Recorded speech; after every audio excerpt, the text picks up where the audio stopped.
E esta semana falamos de reforma florestal com o nosso convidado habitual, José Martino. José, obrigada desde já pela sua presença. De facto, hoje falamos de reforma florestal. O que é que está implícito nesta reforma florestal?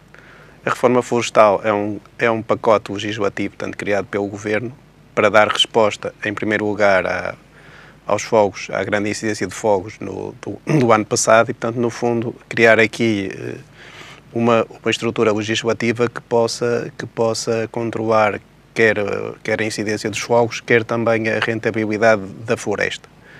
O que está em causa nas florestas de Portugal é que esta é uma atividade que gera valor acrescentado em Portugal, ou seja, que no fundo nós temos condições naturais para que as árvores, o material linhoso, cresça bem. Porquê? Porque temos temperatura e temos precipitação em vastas áreas do país, portanto, sobretudo no inverno e no verão, e também ao mesmo tempo temos um problema já milenar que é o fogo, ou seja, o fogo pode ser controlado, mas não pode ser eliminado.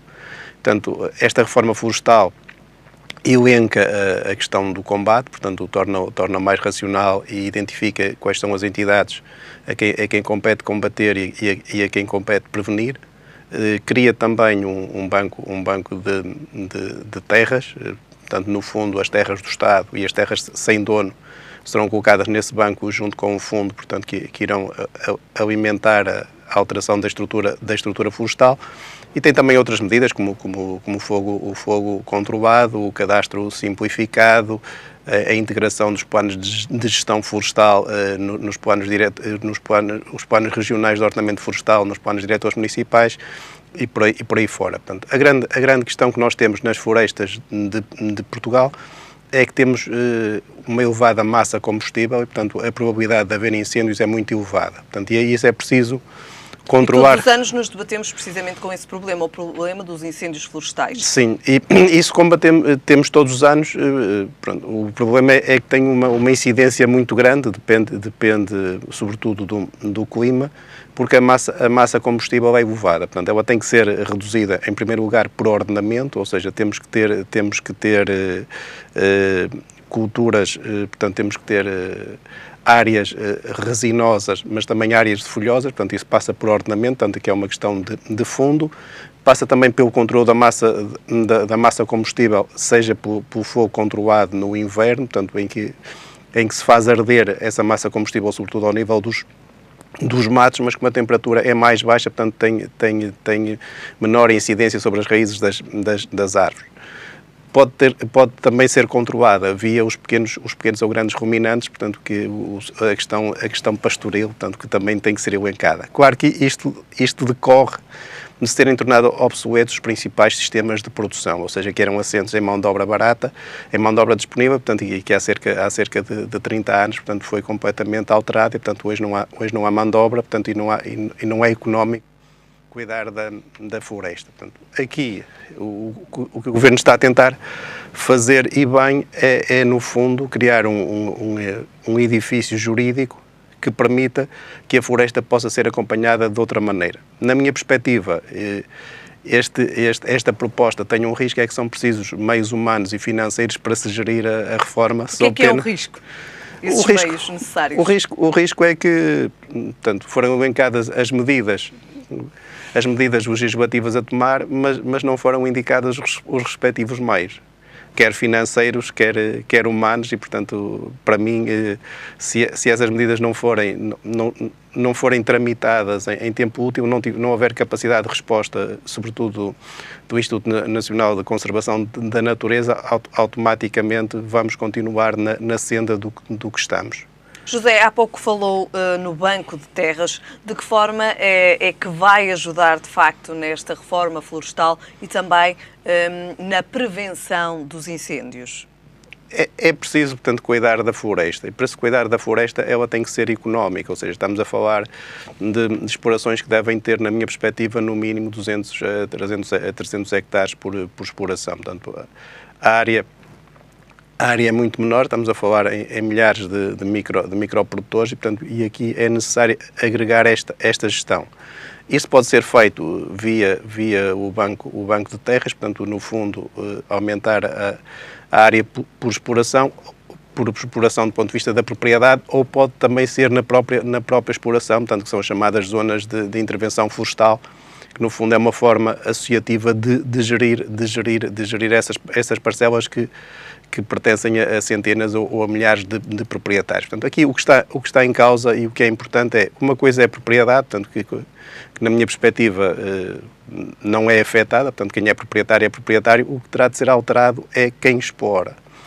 No fundo, tem que ser entidades que tenham vocação para isso e, portanto, esta reforma, na minha perspectiva, o que traz de mais importante são as sociedades de gestão florestal, ou seja, no fundo, indica um caminho que é aparecerem ou empresas ou cooperativas, portanto, que vão fazer essas sociedades de gestão florestal, quer com privados, quer com municípios. Portanto, no fundo, eu acho que a mudança vai ser feita por aí, portanto, tem que haver gestão. E esta gestão tem que ser económica, isto é, entre o que se gasta e o que se ganha, portanto, o resultado tem que ser positivo, e não o que acontece agora é que a escala é tão pequena, portanto, que o resultado é negativo e em que o proprietário praticamente não pode fazer gestão porque não ganha dinheiro quando o faz. É muito importante esta intervenção na floresta, porque é dos poucos setores em Portugal que está pouco dependente das importações, ou seja, é uma riqueza que advém da própria natureza, e, portanto, que é nossa, portanto, que não temos que gastar dinheiro a importar, e que nos pode criar produtos de valor acrescentado.